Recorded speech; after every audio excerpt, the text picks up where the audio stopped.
And we're live. Hello, YouTube.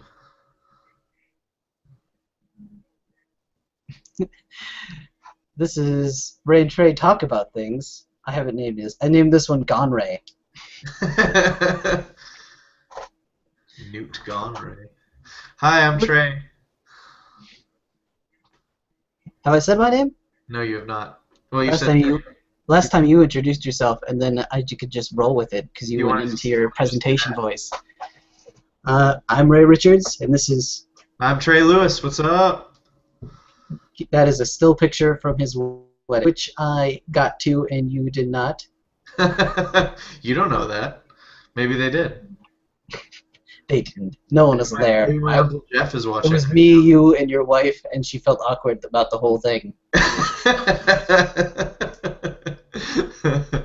And I still didn't catch the bouquet. I'm very confused about what happened there. You're just bad at catching things, It man. just went like right to a caterer, and they like did a handoff to you. I'm like, that doesn't count. No, so That'd be an awesome wedding. Not that mine wasn't, but right. So we were supposed to watch Gone Girl, but you didn't, despite no, having I didn't. extended time. I'm a bad podcaster. Okay. Do you know anything about Gone Girl? Just what you've told me. It's about a famous girl who goes missing, and then it's about her spouse, husband, boyfriend. It's a really cool movie, and I saw it and tried to spoil it for myself, and I still went along for the ride. So I'm gonna argue that spoilers don't exist. I'm going to go ahead and argue that spoilers are necessary, and I have a whole internet to back me up, so... It was so very thrilling. A whole internet. We don't trust the masses, Trey. That is not permissible. Said the guy who's on Tumblr and Twitter. I don't trust people right off the bat. That's fair. I trust like 3 people on Tumblr. And that's not even Will Wheaton. I barely trust Will Wheaton. Well, I mean, who can blame you? Right? Silly Will Wheaton. No, so Gone Girl, I saw it, I'm like, dang it, I told Trey to see this movie, and there was nudity, and there was sex, and there was violence, which you're probably okay with violence. I'm okay with the violence. You see, I forgot her name. It's the model that was in the Blurred Lines video, and she was also. Do you see the Call of Duty commercials? No. The Call of Duty commercials with the guys from 21 Jump Street, and everyone keeps killing one another, and like at the end, there's like this cute model girl, and she like bends down to the camera. Sure. Sure, you didn't see it. Okay. Well, you see her naked twice. Very nice breasts. But the point is, there are breasts in the movie. You see Neil Patrick Harris's butt. You see Ben Affleck's butt in 2 scenes. You see Ben Affleck completely naked. I'm told you could see Ben Affleck's penis, but I didn't notice because at the same time the Gone Girl was also naked in the scene. He probably has a double anyway. Yeah, it was tasteful side boob. It wasn't full-on nudity, but it was enough for my gaze because I'm a terrible person. So it's a little bit smutty, and it's very judgmental of like, not judgmental, but half the movie is how the reaction of the husband in like the news. And it's interesting, and it's a cool movie in that way. Okay. So, can I spoil it for you? I have to say yes, don't I? You don't? Well, yeah, it's going to be difficult. All right. Go ahead. Okay. Spoil it for me. But the one reason why I'm going to be doing it, because also I don't think I can spoil it for you, because the only way to really, because it's a twisty movie, and it's intricate, and it's kind of spoil it in like 2 or 3 sentences. Like I'd have to eventually tell you the story in order to give away the twists. Okay. So going into the movie, I knew that it was, well, that there would be the media, and I knew pretty much the media thing that I just said, and I know that Amy is not dead or missing. She's still alive. She runs away. Okay. and she does something terrible, and she doesn't pay for it because there was a comparison to the book, and people thought there would be a whole new third act where Amy has to atone for the terrible things she does during the movie. Terrible things. Terrible things. Terrible, terrible. Okay, so that was how I spoiled the movie. Okay. And I But still there watch. is not a third act. Well, there's still, it's a different third Well, act. it's not. That is not in the third act. I mean, obviously, there's a third act. Right, like Amy being punished is not in the third act. But it's still a really good movie, and it's something I could see seeing again. You know. Well, that's good. And also, I'm reading the book still. Oh, like you haven't finished it yet? Yeah, like I hadn't finished yet, because I'm like, I wanted to read the book before I saw the movie, but then I had this idea for spoilers, and it's gonna be kind of hard. Yeah. We can't do the full on. I saw it with spoilers, and you did, and we both enjoyed. We're gonna do a television show or something free on Netflix, apparently. I do it with Interstellar, but I hear that isn't good. You've heard that any Christopher Nolan movie isn't good. I may never be able to speak to you again. I didn't say it wasn't good. I want it to be fantastic because space movie and alien planets. Right?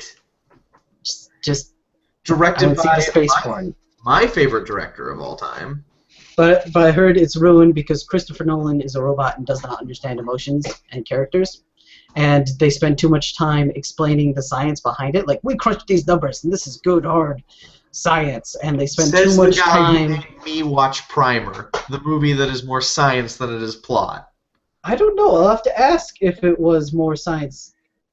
Like, well, the science was the plot in Primer. Primer is different, because it was a lot about what happens. And also, I don't know if I could... Confusing, and I understand a lot of movies, but... Man, Primer. I don't know if I could spoil Primer. You can't spoil Primer because you have to understand what's going on before you can spoil a plot. Right? Not that I'm saying it was bad, and I'm glad we watched it. But at the end, I was left scratching my head, and I'm not a guy who does that at a lot of movies. Like, I understand, like, not art symbolism movies, like not movies that are built around symbolism, but like in your mainstream movies, I can get like symbolism and I get camera angles. I've studied cinematography. But Primer, like the whole premise is it's a time travel movie with no plot holes. And so, which means there's no plot. There's totally plot, but yeah. Again, it's not bad. It's really not bad, but so good. I don't understand it. I don't. It's out there. Like I understood Inception the first time, but Christopher Nolan is an emotional guy. Anyway, back to Christopher Nolan. He's not emotional. He's an emotional director. He puts emotion into things, which is why when you look back on The Dark Knight Rises, you're like, wait, plot hole, plot hole, plot hole. But when you're watching it, you're like, holy crap, there's a street war between cops and criminals. That's completely amazing. And you're like, you go, ish, ish, vas, vas, ish. You know, the thing they're doing in the prison.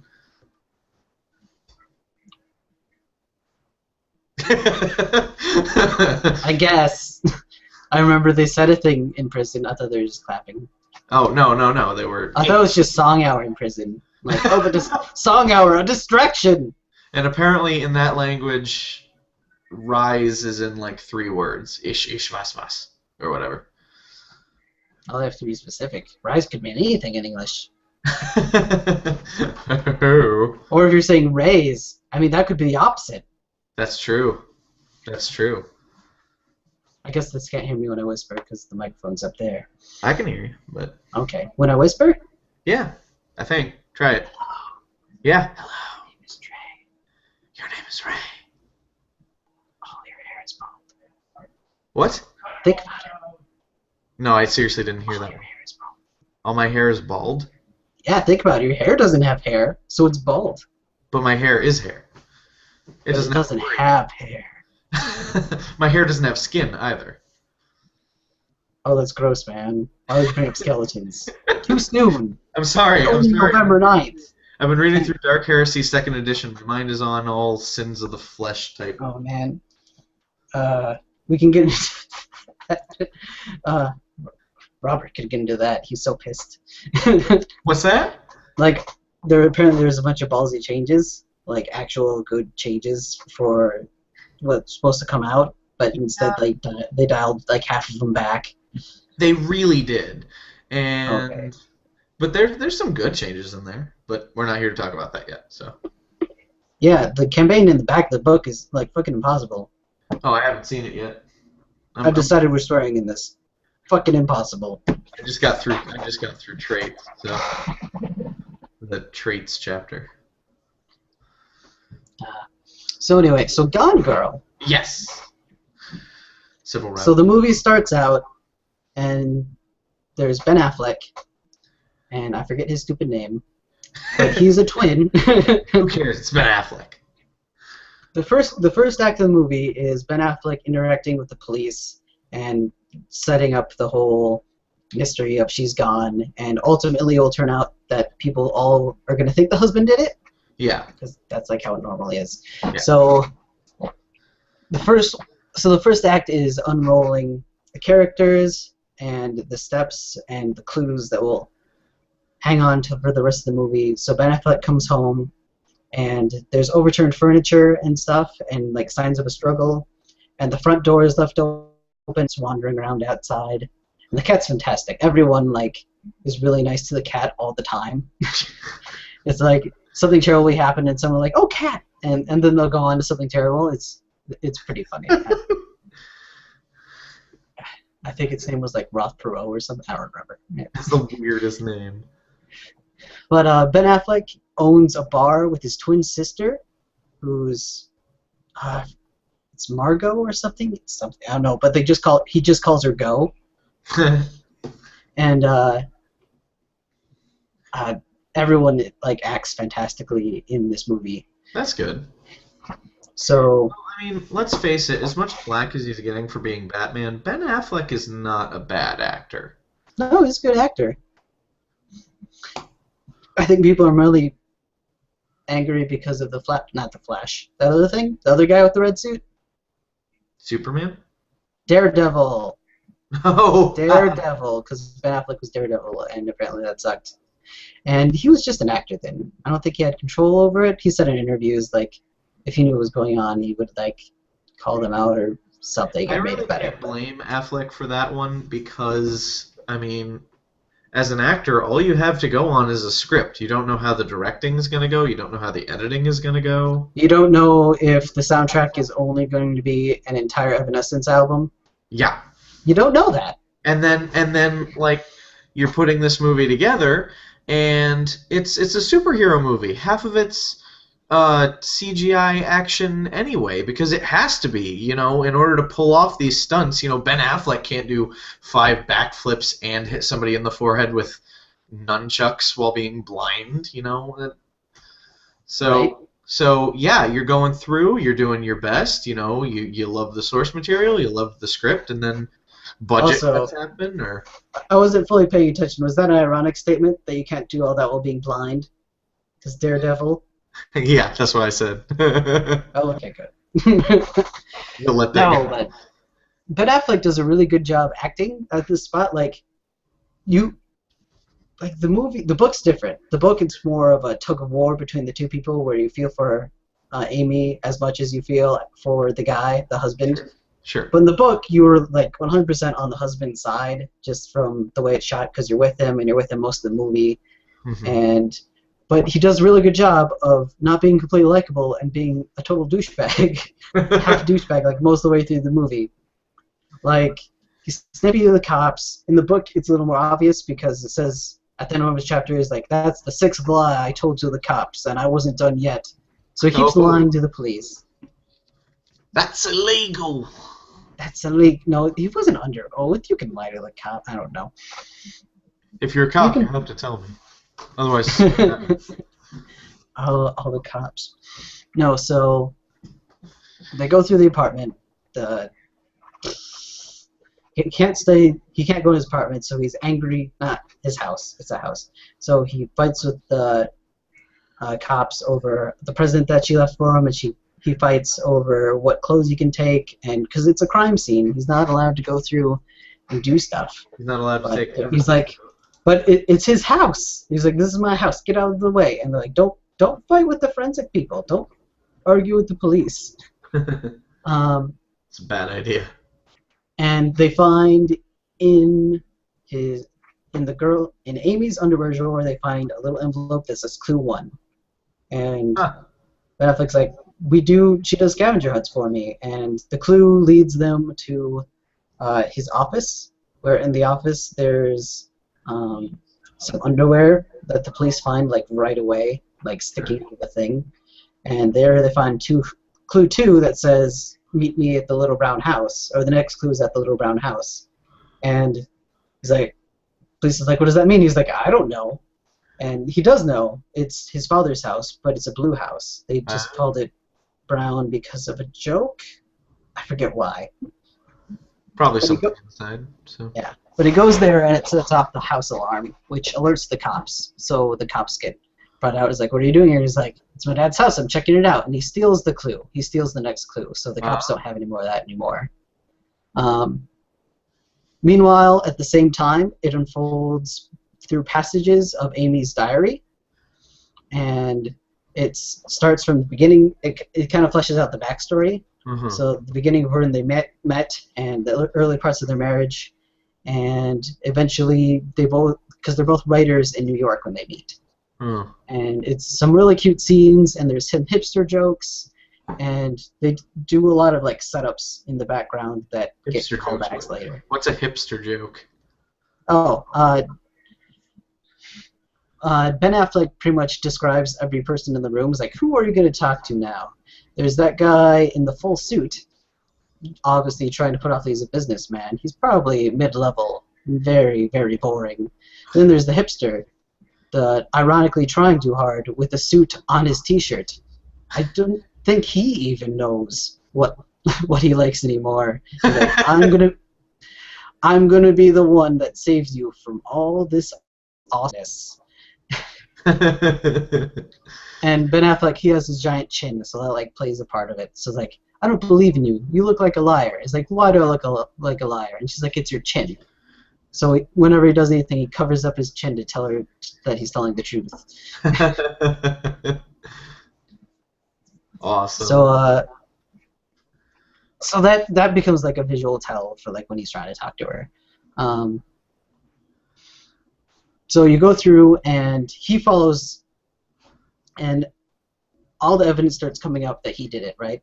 Right. So the investigators find a lot of blood on the kitchen floor, like cleaned up, but like blood everywhere. Yeah, there's like blacklight blood. Blacklight blood. Yeah, there's blood on the cabinet. Maybe he just peed everywhere. Hey, you don't know. Maybe. And then there's the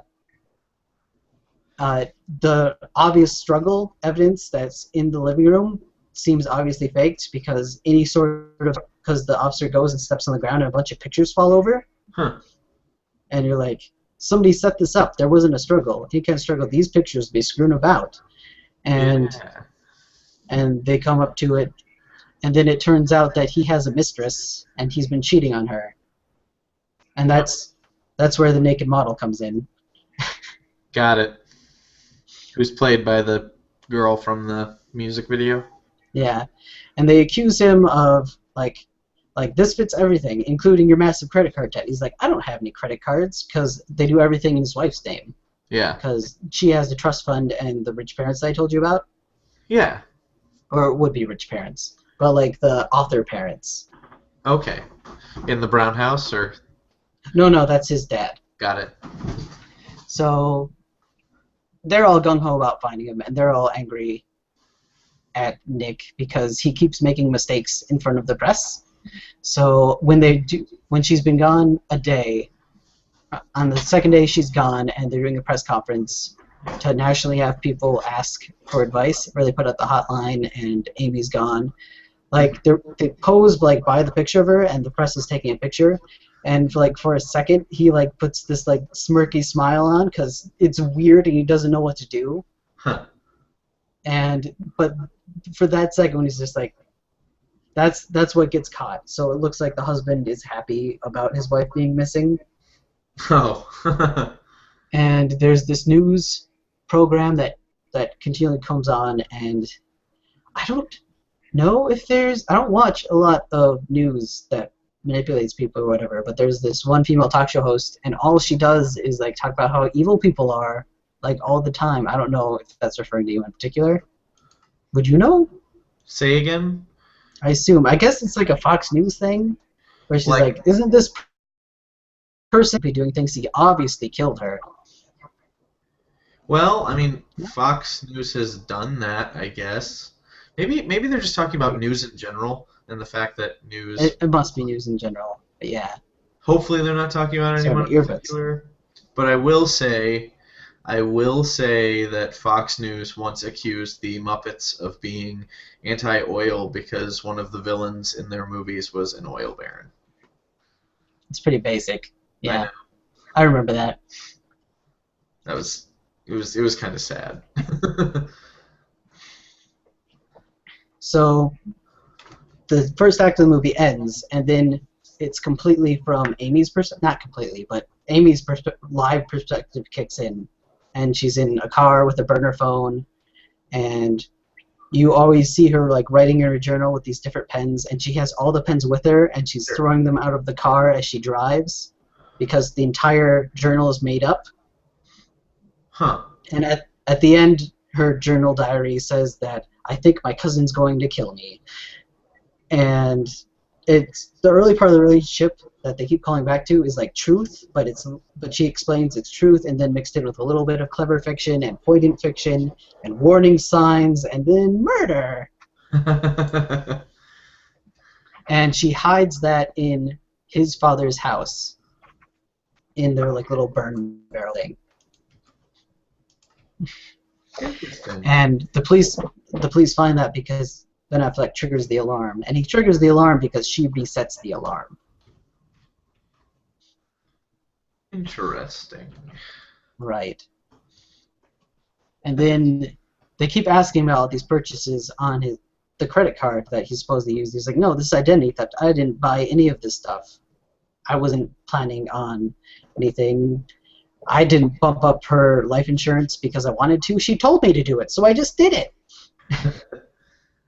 And there's this big moment where he keeps following the clues that he left from his anniversary thing, and he opens up his sister's shed, and there's all this crap that they've been asking about the credit card. Right. So. And in it, there's a letter that's like, "You're going to jail." Gotcha. And Amy's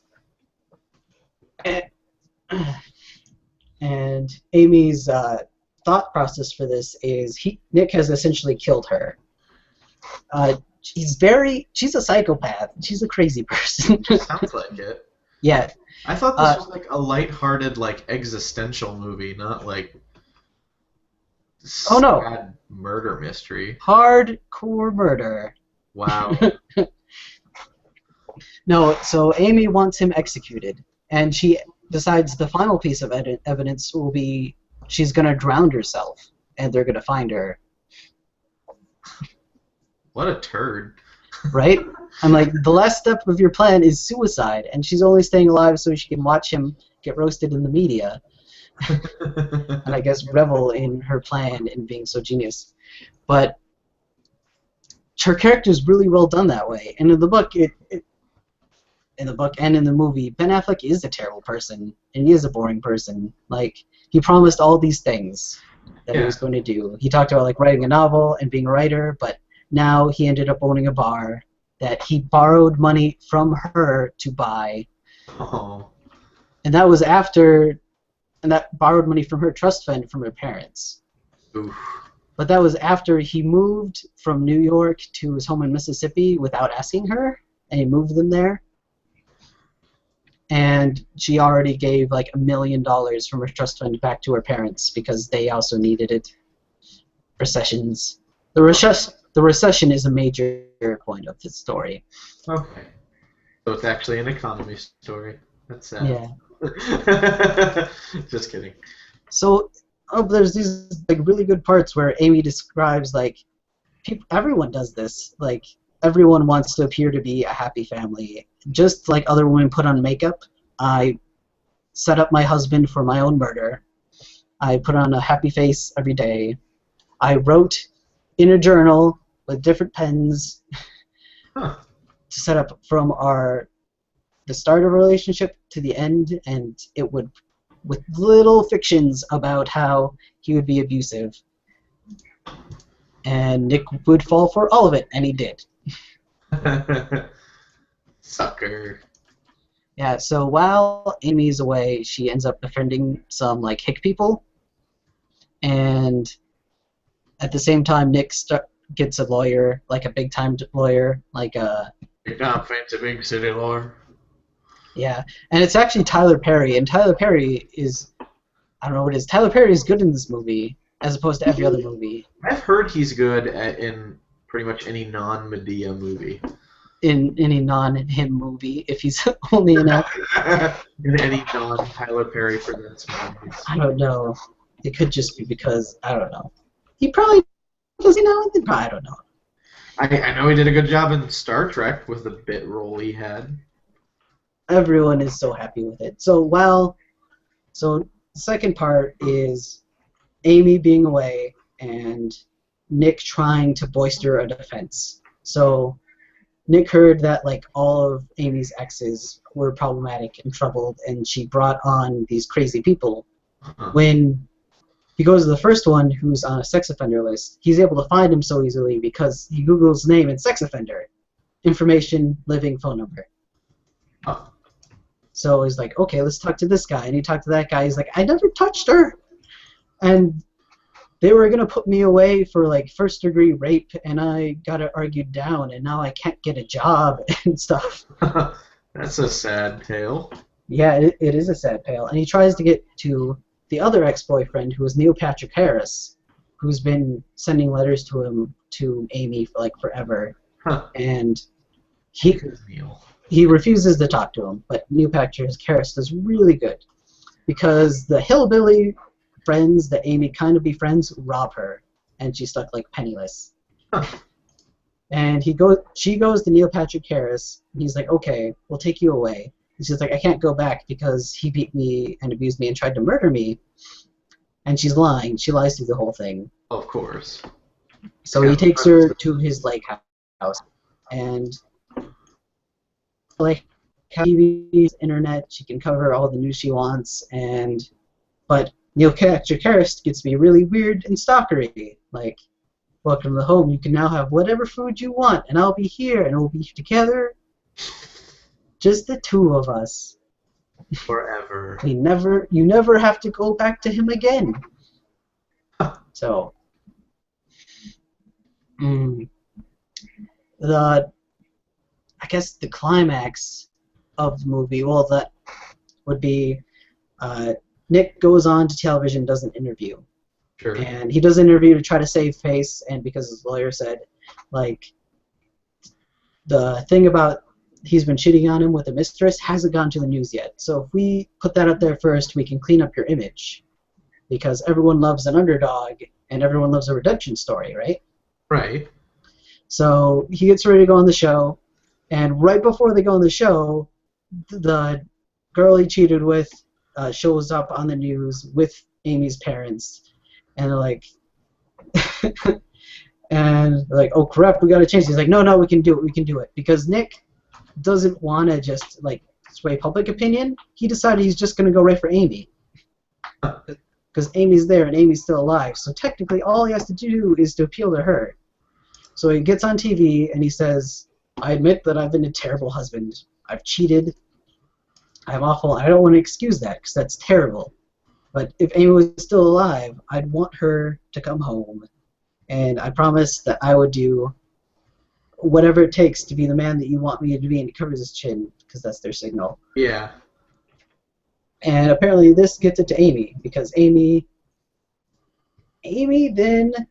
Well, another thing you see, I forgot to add this for the pile of evidence, but Amy uses a wine bottle to uh, fake the evidence of rape. Huh. You can do with that what you will. And she starts having sex with Neil Patrick Harris. And you see Neil Patrick Harris' butt, and it's doing the thrusty thing. And she grabs a utility knife from the bed counter and slits his throat. And he bleeds all over her and the bed. Oh my goodness. Yeah. And then she runs and like puts on I don't remember if she had like more than like a t-shirt. She in like bras and panties, she steals his car and drives all the way back to their house and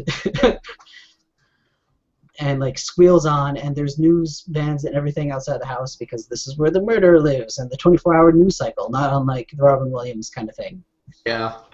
And she comes out and she's covered in blood and she like walks up and he comes to the yard because he hears it and hugs her and she's like, "We're here now." And he's like, "You bitch, what the fuck have you done?" Well, that's... And Amy covers the whole story by saying that Neil Patrick Harris came in and kidnapped her, and she accounts and makes up lies and excuses for all of the evidence that pointed to her husband, and that she plotted to cover her husband to say that was Neil Patrick Harris.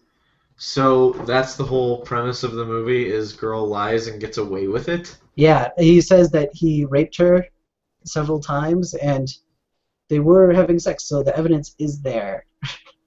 And, wow. And so the public falls for it, and it ends with the movie where he had not donated, but he had his sperm frozen at a sperm bank, and she impregnates herself so that he has to stay in a relationship with her. And they are going to manufacture and pretend to have this good, extravagant life, and they're both going to become millionaires for it. And that's how the movie very unsettling ends. And the moral of the story is chicks be crazy. Yeah, well, that's where the discussion comes in, and that's where the discussion comes in with Film Crit Hulk, which is why I didn't want you to read all of that. Oh, okay. Because Film Crit Hulk is. Do you want to say the part you read, and I'll pick up where you end up? Okay, so I started off how he has gotten busy. He probably wasn't going to be the Hulk anymore, but he was also sad about the state of the internet. And I got to the part about sides. Well, in particular, like Gamergate. Did you get anything with Gamergate? Sexism. We kind of talked about this once. Right, but we haven't published that, so we can talk about it again. Oh, okay. But I don't want to go over that again. You do a brief thing of what you remember from what we said before. So, Gamergate, I mean, obviously the whole story behind it is there's this girl who was supposedly sleeping around with guys to get reviews on games. To get good reviews on games on, like, IGN and stuff. And, like, it was actually just a jealous boyfriend, and everybody has turned this into a non-sexism war thing. That's what I remember. Okay. It's kind of like that, only it's Film Crit Hulk gets into it. I love the way he gets into it because it's it's so much simpler than that. He's limiting it because it's largely based off of an emotional truth that games are super important, and that there's corruption in games, and that Gamergate is about fighting corruption, and it's not about it at all, because everywhere it comes off, it uses I forgot, what's that thing about arguments? Circular logic? That's part of it. What is that whole category? Logical fallacies. Okay. Logical fallacies. I do great on live shows. Just fantastic. No, it's largely based off logical fallacies, and such as the true Scotsman fallacy, and circular logic, like you said. What's And the true Scotsman fallacy? I don't know that one. There's a very good video by Idea Channel, but the true Scotsman logical thing is excusing the behavior of a group or part of group by saying they're not really part of the group. Like, Okay. I thought you said that the Scotsman went and killed sheep, and someone's like, no true Scotchman would kill sheep, so you can't say that the Scotsmen are guilty of killing sheep. Uh-huh. So that's the true Scotsman logical fallacy. Gotcha. And the terrible thing about that is that there's this whole movement, and it's solely being used to persecute women. And he says that he's gone through and he's looked at every single little nugget of what they've done, and there's no core to it. There's no nuance to it. There's no basis for this kind of thing. Everywhere you go, it's just to rag on women, including the woman. Hey, Justin. Hi, Justin. Trey says hi. Hi, Trey. Hi, Justin. We're talking about Gamergate. It can't go out because so that we don't have double. I don't have a splitter. Thought I had a splitter. You still here? No. Oh, you're leaving? Hi, Justin. Yeah. Okay. Trey says goodbye. Bye, Justin. Okay. Can you use your speakers? What was that? Can you use your speakers? No, otherwise we'll repeat. Uh, The audio will go weird. Are you using your speakers? Yeah. Huh. Sorry, I don't hear myself. Try it. Maybe it works. I don't know. Nah. Live shows. Yay! Say what? Said live shows. Yay! Live shows, yay. So Film Crit Hulk was telling about how he's so sad about it because it's so much of the internet is like this, and it's just depressing because there are good, well-meaning people who identify with this Gamergate thing. Yeah. And the sad part is Gamergate at its core it's not talking about any AAA games. It's not talking about anywhere where there's actual corruption. It's not pointing to any actually corrupt stories. It's all based off this vague notion that there's corruption, that you see games you like, but games that are clearly not as good have a higher score, or just as high. So that's corrupt and wrong. And I don't think it, what you think it means. it attacks some great games. It attacks games like Gone Home and Eldritch that are made by women, and Gone Home stars women is pretty much about her sister, figuring out what happened to her sister. Hmm. Have you played Gone Home? I have not. I've heard. Gone Home is also very good, but I'm not spoiling that. I would say that's an experience. Aha! So you do believe in spoilers? No, I don't. It's fantastic. Her sister is alive.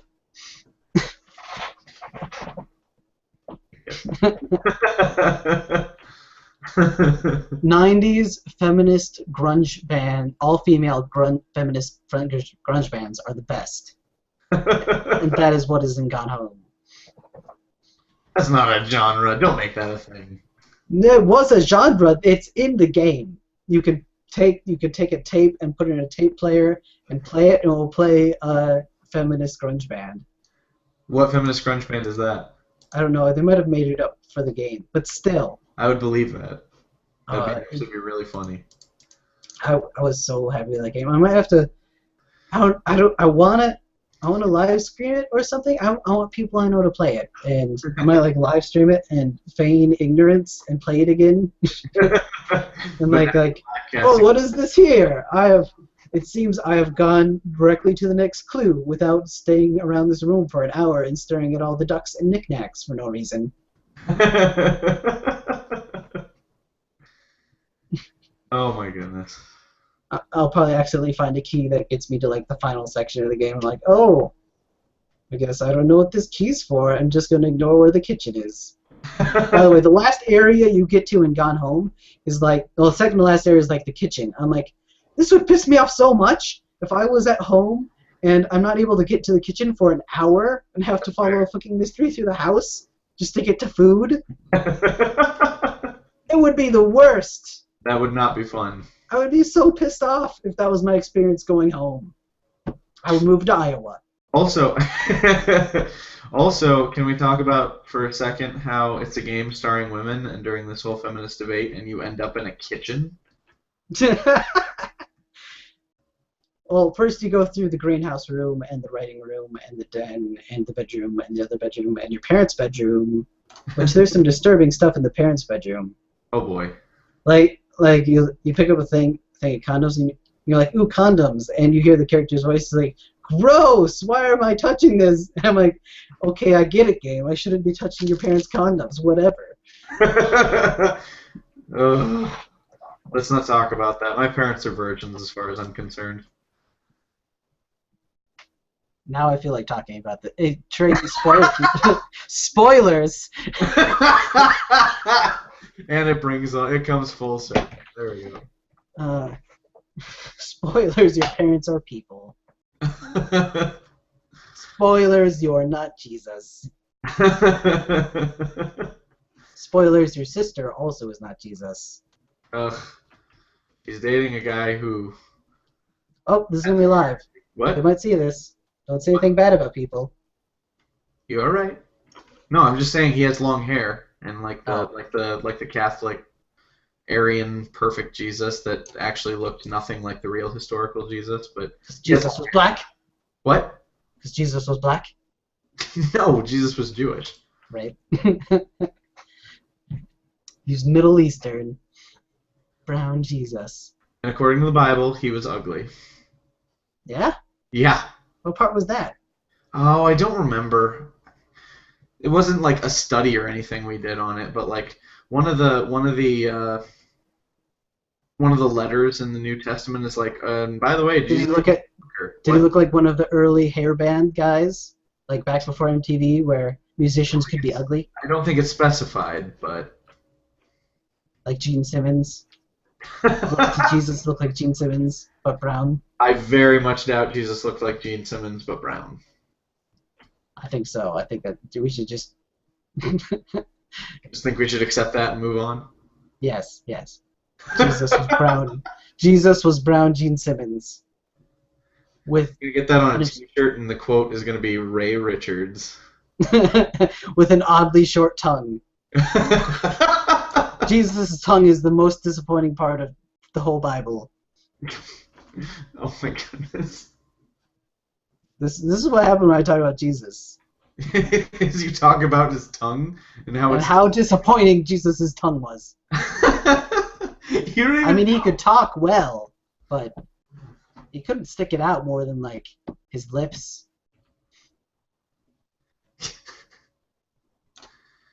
You know, I actually heard that Gene Simmons had a special surgery so he could do that. The tongue thing. Like I heard that wasn't real. You heard that wasn't real? Yeah. No true man of the internet would say such a thing, though, Trey.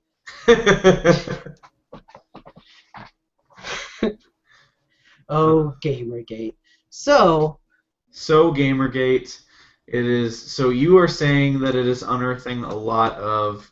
You agree that it is unearthing a lot of sexism in video games, in the video game industry.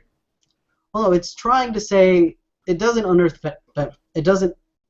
sexism in video games, because that would actually be good. And actually, Gamergate is punishing the people who try to unearth sexism in video games. Right. And it's all the worst thing. I can't say the worst thing is something because it's all fucking terrible. But Felicia Day put a story out, and Felicia Day has been like a gamer for her entire life. She was homeschooled. Right, she's awesome. So she just played like Quest for Camelot, like King's Quest, and she played all those RPGs, and she still plays video games, and she's a huge advocate for geek culture, and she live streams, and she's wonderful. And she's articulate, and she has her own Geek and Sundry channel on YouTube. With Will Wheaton. With Will Wheaton, and who we still don't trust. He's okay. And she remained silent on the Gamergate debate, but she finally broke the silence because she told a little anecdote about how she was on set in Canada because she's on Supernatural, and how she was walking out and she saw a guy with a Call of Duty t-shirt, and she's like, in the past, I've said hello to these people, like, I'm a gamer, and we've gotten along, I've had some great discussions. But ever since Gamergate happened, I'm uncomfortable coming out as a gamer and a woman to people. Huh. Just because of all of this thing that's said. So for the first time, maybe ever, when I saw that someone else liked video games, I stayed quiet, I stared ahead, I kept walking, and I didn't talk to them. Which is really very sad. And Yeah. very honest way to talk about how this thing has been completely hurtful. Yeah. And she said that she didn't say anything because she's afraid of being voxed, which voxed is when people take someone's name and they put it through a couple of search engines and a couple of like pay engines where you get personal information out. Yeah. And as soon as she posted that, someone took and posted her address on the internet. And I'm like, no, you, even Felicia Day, who's this wonderful person who's done nothing but, probably not nothing but great things, but who's done great things. She really has. She's been a really good role model for girls and geeks everywhere. Geeky girls. And just because she says that people should stop Gamergate and it's being harmful, she immediately gets smacked with like the worst thing they can think of, and people slaughtering her. And like, my favorite quote will be, this will be some terrible language, so warning for language. My favorite quote is, "Stupid bitch, it's really about ethics in games." In games journalism. I'm like, I don't think so. I think the number one point was their stupid bitch. I think that is the main point of this entire thing. And it's terrible. It is. And Film Crit Hulk is talking about this. He's like, the worst part is there are people that are meaning good, that honestly think this is about games journalism. And he put up this video of a YouTube video that one of the guys who like games journalism, and he used the proper tone. He was sympathetic, and he's like, I see that some people are doing this, but it's very sad. And he puts out these points of Gamergate, and it was a good tone, and it was a good thing. And he's like, and his heart's there, and this kid obviously means to mean well. But other than the tone and the middle ground words he's saying, everything in this video is a lie, and I don't think he knows it, and that is breaking my heart. And I'm like, yeah, that is super sad. And he's like, this is just so much of the internet now. And so he goes through a list of like several points of, if someone's reading this and doesn't believe him at this point, like, please continue reading, and I really want you to come to the grounds and see that we're not attacking you, we're attacking this movement, and it's not your fault that you don't know what you're doing is really, really stupid and baseless and only hurting people. And like the core of this, and people who know they're hurting people are the worst, but they're a relatively small amount, and it's just the massive of ignorant things that are making this so big. Hi. Bethany! How are you? I'm alright. We are streaming live on YouTube and talking about Gamergate right now. Oh, cool. We are. Which is very sad. Apparently. Yeah, so sad things. So you guys are going to have to watch Gone Girl, because Trey knows the entire story now. Gone Girl. I Yeah, heard of that. so, yeah. Did I give you that book? I I know I gave Melissa that book. Yeah, you didn't give it to me, but I remember you talking about it. I wish I gave it to you. I like you better. I like you better too. No, Careful what you say, Ray. People might be watching. That's okay. No one... I don't think I'm going to change anyone's opinion about me. You have a point. Yeah. What was it? Oh yeah. So originally we were gonna do a spoilery thing for Gone Girl, and we're gonna do how much spoilers really hamper a movie if you know about it. And so I was gonna spoil Gone Girl for myself and then see it, and Trey was gonna see it. We were gonna compare it. And I feel like I failed to properly spoil it for myself because I only spoiled it with like 2 or 3 sentences, like how it ends and a little bit about the plot, but there's so much more to a movie that you kind of have to tell the entire story in order to spoil it, and I just spoiled it for Trey, like officially. He did. He went through pretty much the entire plot. I told him about what is it? Neil Patrick Harris's butt and everything. There's nudity and violence in this movie. So you'll have to see it with him. That way you can cover his eyes at certain points, which they'll be very obvious when they come up. I promise you. You'll see them coming. But you can be the person that goes in blind. You'll be The control. what is it? The control group. There you go. Because I got it mildly spoiled for me, but I failed because I still thought it was a fantastic movie and didn't really know what was going on. And part of it is that I didn't understand. You don't understand spoilers until you get into the context of it. I guess that's true. Yeah. But at the same time, if you know it's coming, it still ruins it. Actually, I don't think it ruins it because it's a thriller. You know, thrills will happen. No, listen. There's this psychological disorder where you go through life believing that you've seen everything before, like absolutely everything, and it will ruin these people's lives because even though they haven't seen these things, like they feel like they have, and so every movie that they watch, they've already I think that is a failure in people's imaginations and people's understanding of plot. And I think spoilers and saying that something's upset you that now you can't watch it because it won't have the same effect. Like, it'll still have the same effect. People are really underestimating like bullet points to like reading an entire book. It's a bullet point in That's the true. event. It's not the character development. It's not the acting. It's not the lines. It's not the language. It's a couple of points, and there's no way they can spoil the entire thing because there's more to any twisty-turvy show. M. Night Shyamalan film, as soon as people know the spoilers or as soon as the plot twists are terrible, nobody likes his movies. That's more a sign of a bad movie, though. Is it, though? Yeah. I don't think you can spoil good things. I think you can. Like, I finished Twin Peaks, and you cannot understand the spoilers to whatever, and they're essentially going to have to spoil their show because they're going to come out with a book that'll tell what everyone's done in the last 25 years. Because the show, I think, was meant for a third season, or maybe a continuing forever so opera, but they only had 2 seasons. There's only 2 seasons to that show? Yeah, but it's super good. By super good, I mean surreal and awesome. Huh. Well, I'll take your word on that. Yeah. I loved guy it. with the chin. Guy with the chin. Who plays the captain on How I Met Your Mother? Yeah! Yeah. Oh, I didn't realize that. He does. Yeah, he's Dale Cooper. He's the detective. He's fantastic. Dale Cooper. Dale Cooper. You're going to wonder if I'm going to get in a relationship with a high school girl. With who? A high school girl. But she's totally 18.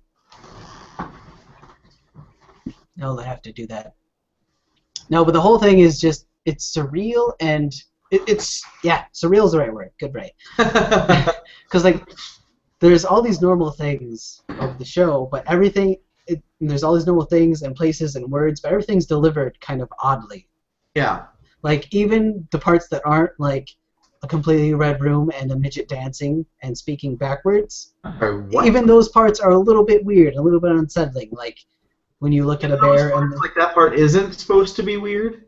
No, that part's supposed to be weird, but every part of weird. So it's just people sitting around eating dinner, and it still comes off as weird. Huh. And it's people in a diner, but something like isn't quite right, but everything that should be normal and boring is there. It's just it just knocks that like surreal tone out of the park. Huh. So much. I wish I could be more surreal in my real life. You could. The Surreal Life was probably a show, wasn't it? It was. It was a reality show with celebrities. Did they put a chair on the ceiling? Because that would be fantastic. Not that I recall. There's no actual melting clocks. No, there's no Salvador Daliism. Hi. Hi, Gary. Ah! Hi. He can't hear you. Trey says hi. I can't hear him. All these people I know. Right? I was gonna say a thing. Are we about to play a video game? What? Are there people online to play a video game? It's not 10 o'clock, is it? Oh no, I was just you like kept talking. I was like, is he like on the phone or is he like I'm talking to Trey. chatting or what? We're talking about Gamergate Oh, okay.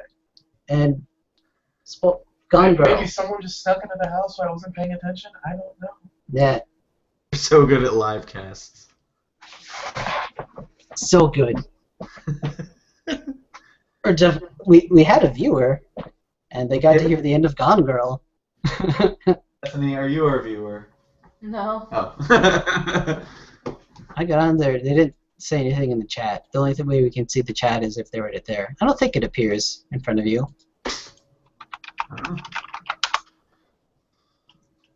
I don't see anything. I don't see anything in group chat. No, I don't think we'd get to see the live group chat of it. Yeah, it doesn't appear anything. So yeah, I have that window. I have that open to the side, but I made it full screen so I can see all of me when I talk. So narcissistic. I'm beautiful. What can I say? With a hint of gray sophistication. Bethany, did you see this? Ray is getting gray. I really don't think I am. It's like there. It's a little bit. You can almost. It's like slightly lighter. You could tell if I had a better camera. She likes a little salt and pepper. She Yeah, would you're know. just trying to look debonair.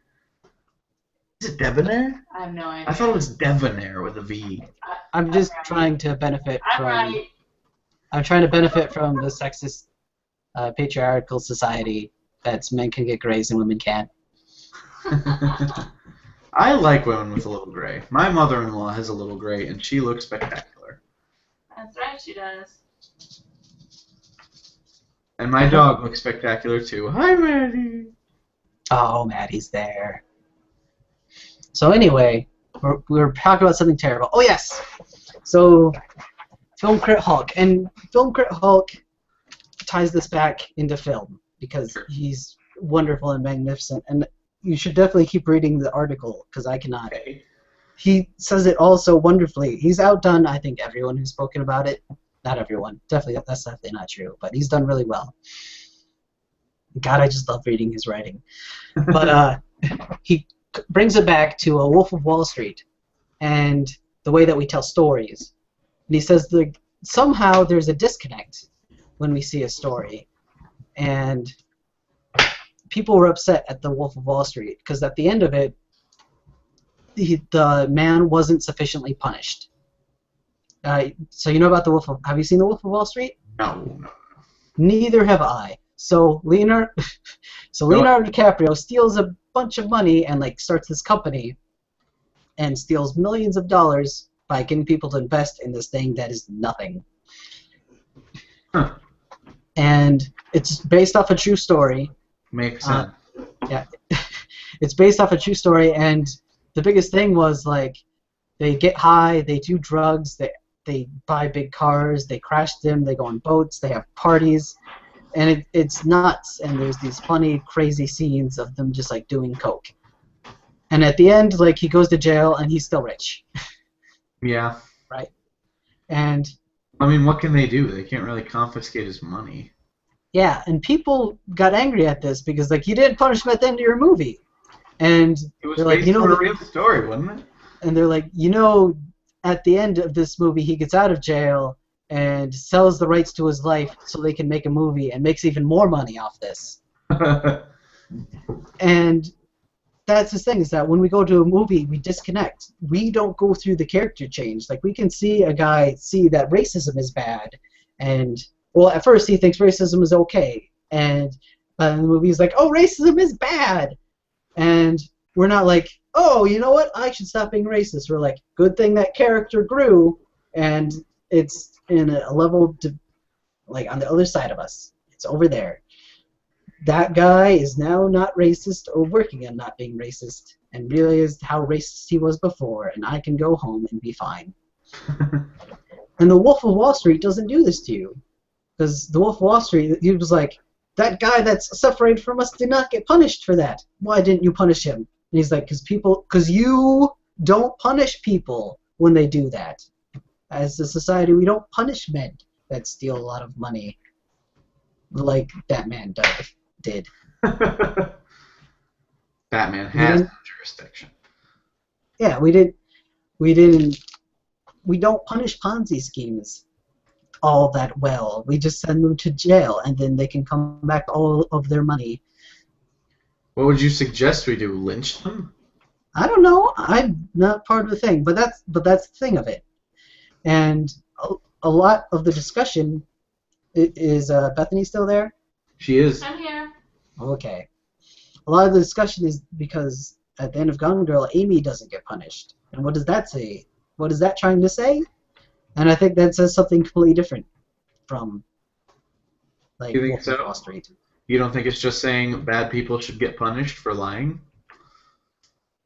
Maybe, or that like we don't punish, or the way not to get punished in society is to pretend that your marriage is fantastic and awesome, and as long as you make enough money, it should be fine. Oh, I get away with stuff. Right? We reward people for pretending that everything is okay. Well, because if we knew they were pretending, we wouldn't reward them. But it's also saying in a way that everyone is pretending. I don't know. I think marriage is pretty cool. That he said pretending into the public. No, yeah, your marriage probably is pretty cool. I don't. Into our 1.5 viewers. Maybe just a half viewer, I'd say. Yeah, probably. Hey Gary, get on the internet. Watch my live show. It's on my YouTube page. You should subscribe to my YouTube. Your roommate isn't subscribed to your YouTube page. He totally subscribed. I don't know. Justin subscribed to my YouTube. I'm subscribed to your YouTube. Yeah, that's right, you are. Don't you forget it. Bethany's probably not.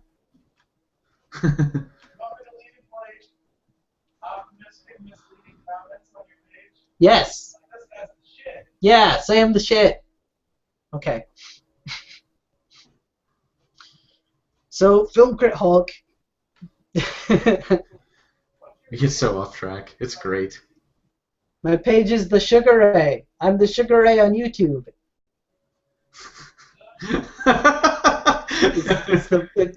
It's the plugging section. Do you want to plug something, Trey? Trey Lewis. And I go to the fantasy shop here in Florissant, Missouri. I thought you had a podcast thing. Oh, yeah. Well, I've done one on the Order 66 podcast, yeah. Okay. The Order 66. What's that? That is the Fun? only podcast, or the first podcast dedicated to Star Wars roleplay RPG. So, like Edge of the Empire, like that big box set that you guys never played with me because I didn't ask. To be fair, we're kind of douches. Fair, but I also said I didn't ask. Yeah, I would totally play.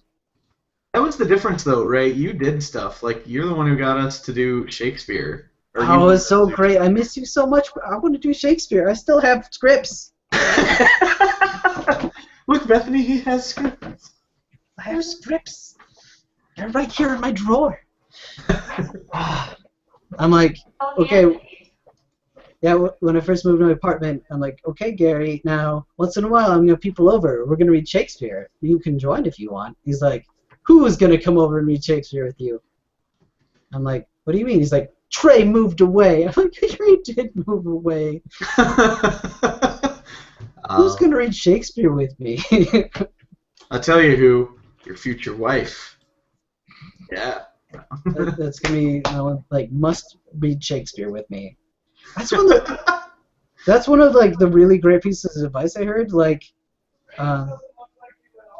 what? It is me. Okay. The glassesless picture. Does it just look? Does it look like something? It's a glare. It's animating. I got my eyes. What's wrong with my eyes? The Sugar Ray. Okay. What was I saying? Something about scripts? Oh yeah, because one of the great things for writing is just to have people read your lines out loud, like they're in a little play. That way you can hear how people sound. I'm like, yeah, I could do that. No, I can't. I don't know. I'm not moving to St. Louis. Yeah, you are. So Moving here. You don't even. I'm moving to be by Trey, St. Louis. Do you notice that your town is your name? Because I just noticed that. I did notice that. You did? That's a Named genius after us. Yeah. Duh. It's weird. Oh, so one of the first weeks we were here, we went to the city of St. Charles, which is close. It's in the St. Louis area, and it's the historic old downtown St. Charles. And we go to Lewis and Clark Cafe, and I was just gonna be like, oh, just put it on my tab, and then I told myself, no, that's such a dad joke. Trey Lewis saying dad jokes. I did. I have been. It's kind of sad because what was it the other day? Just 2 days ago at work, my coworker was like, "Oh man, I'm tired." I'm like, "Hi, tired. I'm Trey." And I was like, "And with that, I'm ready to be a dad." Gross. You're gross. You're gross. You are. Hi, Gary. What's up, Gary? Say hi every time he enters the room. So I get some random band when I look for you. Well, Am I not typing it right, or yeah, no spaces. I did that and I didn't get anything. I'm the Sugar Ray, no spaces. Can you please Looks like add you're no spaces for to the channel. your I already know it's you. name? Anybody who could hear this would already know that you can reach this on the Sugar Ray. Looks fancy. I know, right? This is the only place where it's broadcasting. Find me yet? Just go to Google. Okay, I need to. I thought you were on YouTube. Well, it's easier to Google me than find me on YouTube. No search engine is better than Google, including YouTube by Google. The Sugar Ray. Why don't you just give me a video name? I don't remember any You video haven't games. published a video on YouTube? Things to do when you're sad is Alright. Things to do when you're sad is my last video, which I uploaded this morning. Is that the one where you're And, reading books a lot? No, that's the one where I fill my bookshelf. I uploaded at 3 a.m. Things to do when you're sad. I can actually show YouTube videos during this live show, which is silly. All right, I feel like we were close to the end until we were at the actual conversation. We've gone back to this topic 8 times now. I know, right? We just need it. We have so many things we can transition to. Let's just finish this one. Yeah, Sugar Ray, aren't you more popular on the internet? I know I'm not popular on the internet. It's true. You're not allowed. I'm wonderful. It's a band. Oh, it's a rock band from 1986. In 1986, Ray, you're awesome. That's a year before I was born. They were heralding you coming. I was a rock band before I was a person. Hipster. Dude, you're old. I'm allowed. Is that you? Michael. So what? Things to do when you're sad. Apparently not. I didn't make it on that list. Oh no, I have to look terrible. Where's the thing that looks terrible? Are you friends with me on Facebook? I don't know, we'll do this later. Hey Ray, you could also. I will find them. Couldn't you? Can I get to it from your Google Plus page? You could probably get to it from Google Plus, yeah. I think we're friended on there. Or some Maybe. But I do have 6 Google Plus pages. So what else? What else have you seen and played recently, shit. Ray? What else? My 1.5 friends on Google Plus. Well, I played a lot of things. I started playing Shadows of Mordor. How's that? Terrible. More It's doors. fun, but terrible. More doors. More doors. It's fun, but terrible. How? Why is it terrible? Oh, Because they do have this nemesis system, which The Nemesis system gives Orc like random character traits and a name, and gives him a health bar, and so that you can't just like kill him. Right. And the stupid thing is they just do this to random orcs when there's enough spaces. So you're just around fighting battle, then all of a sudden we do a captain, and he'll have hat all of a sudden. He'll be like, Ranger, I found you. I'm like, no, you didn't. They just spawned you around me. I'm your god. No, well, they're always there. They're not But always if there. one kills you, he becomes a captain. No the one captains kills that are me. there are already there. I'm good at the game. No one kills me. That's They've spawned several ranger killers that haven't actually killed me. It's just they ran out of their other names. Because I am a god. That's not You can play the game on a Fucking harder hell. difficulty. I don't think there is a harder difficulty. They're like, no, our game is already hard. Hey, it was really hard for me. So Yeah, that's because you tried to play the game the way they wanted you to, instead of found how it's broken. Which the stealth system is broken. I utilized the stealth system. And taking a human shield is broken. It's not a human Fantastic. shield though. You take a human shield? This is a Lord of the Rings game. Okay, it's an orc shield, but the phrase is human shield. You take an orc shield. Now you're just making it racist. It is racist. An orc shield, or You referring do to the everything as a seriously human racist. shield. You know, that's Like- one thing. That's one thing I'll go off on a quick rant about. You know the Brian Jakes books, like Redwall and stuff? Yes. There's like hugely racist undertones that I never noticed. You could just search for it. Because like, They're like, this world is racist, or he's racist. I don't know. You're saying I'm racist? No, you Brian, can pitch it for the stream. You get in the chat. I'm trying. so like you have like mice and rabbits and Cat bad shit in my YouTube. characters are always good. Even like an otter raised by a bunch of rats will end up good. SUGARRAY. The Right Sugar there. Raymond? Right there. Where? Your computer must love you more or something. Keep going, Trey. Keep going? Oh. So, You have the torch. so like Let's see if even an otter raised by rats will end up a good guy, but Twitter feed. a Oh, rat or a fox raised by mice Ray Richards, nerd fighter will always be collaborator, bad. etc., etc. I have to subscribe to this guy? Oh, man. I think it's picking up too much. Me? Go mumble in the other I'll room. leave the room in a minute. I'm trying to get connected. There. I'm in. I'm out. Hi, Gary. I'll stop disturbing you. Start disturbing me in the comments. No, he will.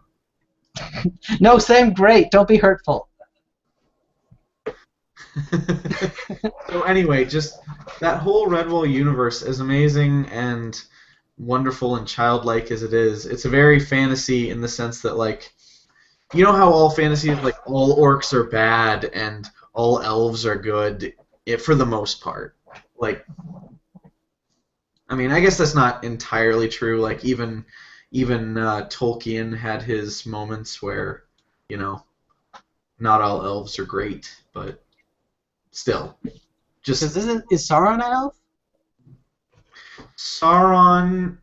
No, Sauron is a he's an agent of Morgoth. He's close to what the Balrog was, from what I understand. I don't know. I'm not a Tolkien guru. Okay. I'm not sure. Who crafted the rings then? Because I Sauron. thought they were crafted by an elf. No, Sauron crafted the rings. I think Sauron tricked someone else into crafting the rings. Did he? Otherwise, he'd be the blacksmith dude. I don't know. I feel like he'd be trying to get more power and be evil and strong and have orc pals more than he'd be learning how to blacksmith. Maybe, but he can do both. I'm pretty sure. Oh, anyways, the backstory to Shadows of Mordor is you are a Ranger. Well, you're a ranger who gets possessed by a wraith, and the wraith is a ghost that keeps you alive. So respawning is part of the story, because when you get killed, the orc that killed you is all has been promoted, and the orcs talk about how creepy it is that they keep killing you and you keep coming back to life. Huh. And well, they would if I died, which I don't. Because dying is real basic shit. Interesting. So. I'm kidding. Gary, you're lovely. I don't see any chat. I want to talk to Gary. Hi, Gary. Oh, you have to go to the live stream page to see the chat. Live stream page? I don't have time for that. I think so. I don't think there's one on here. Ain't nobody got time for that. Ain't nobody. So, but the Wraith, it turns out, as the Wraith becomes more popular and not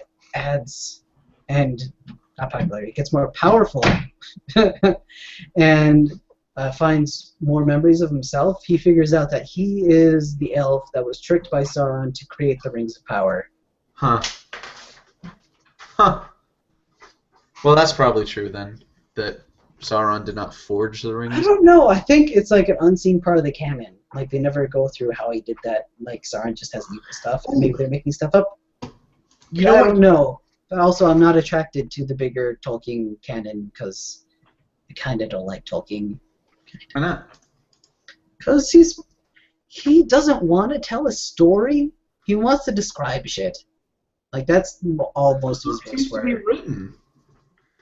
No, it's long and it's boring, and you don't need 3 pages talking about how something is so impenetrable and how something is dead. Oh, and that's so how books old. used to be written, because like I read the original. It's not how books are to be written, because it was terrible. Like, I was trying to read Two Towers, and they start going on about the stupid valley thing of the dead. Because they didn't have anything else to do. They wanted to spend forever reading a book. They wanted it to go on and on.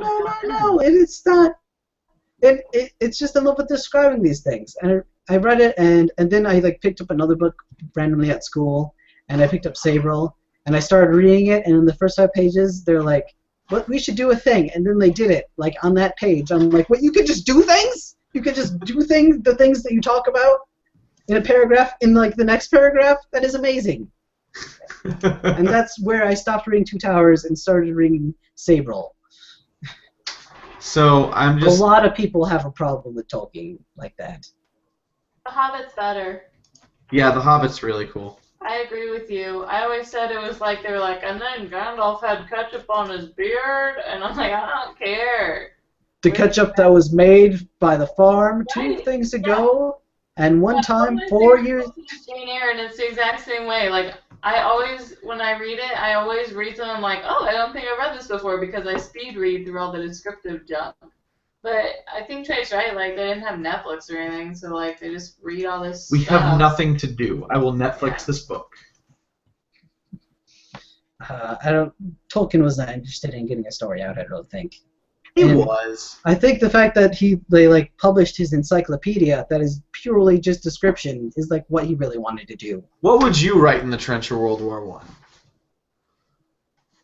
I? Probably something closer to Catcher in the Rye. Catcher in the Rye.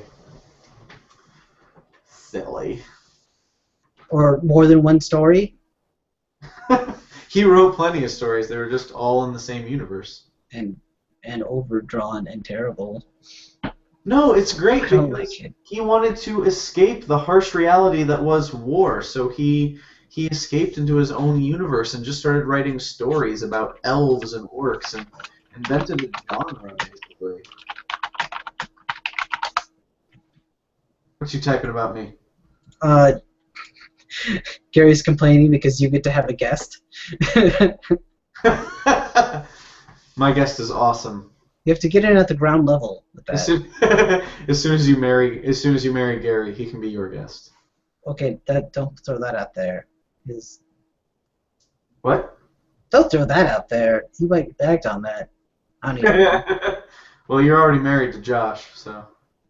That's a good point. That's a completely inside joke that no one will understand. But with Shadows of Mordor, the thing I don't like, is it doesn't feel like a lived-in world. And at one point, you're just throwing out captains because your thing's like, we have to generate a captain because there's this spot. And do you mean like any gameplay ever? Like, oh, we have to throw in enemies.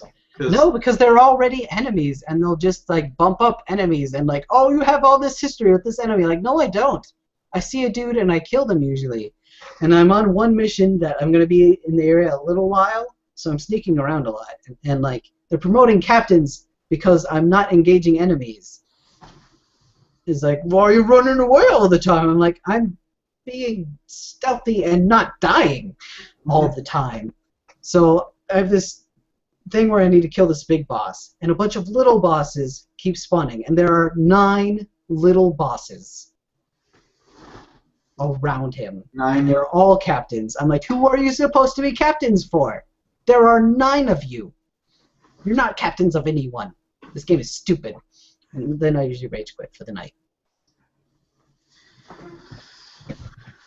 So, you're mad because it's too easy and they have to manufacture difficulty for you. That's what I'm getting at. I'm mad because they say that they want to put up that there's this whole hierarchy of orcs and that you can live through, and that it's how this hierarchy is supposed to be interactive and supposed to be so moldable and also ever-changing and shifty, but it just 9 bosses doesn't in one area. It does not feel moldable and shifty. It feels broken and stupid. Like if there's 9 if there's a boss in each of these areas, put them in the air. Don't put them all where I am. For my one important thing that I need to do, they're supposed to be mustering an army, not just looking at me. And like Well, they're kind of having a hard time because you keep murdering all their officers. because I'm so good. Don't punish me for being good. You know what game? You know what game doesn't? Yeah, this popped to mind. Nah, never mind. It's a completely different topic. Anyway, I'll have to play it before I pass judgment. Okay.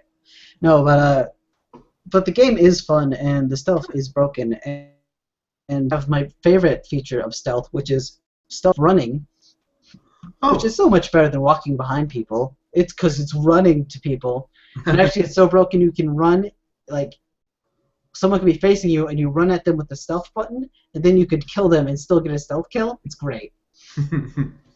So broken. Ah, man. But yeah, there's this thing where like everyone the ranger interacts with, the ranger is a dick to.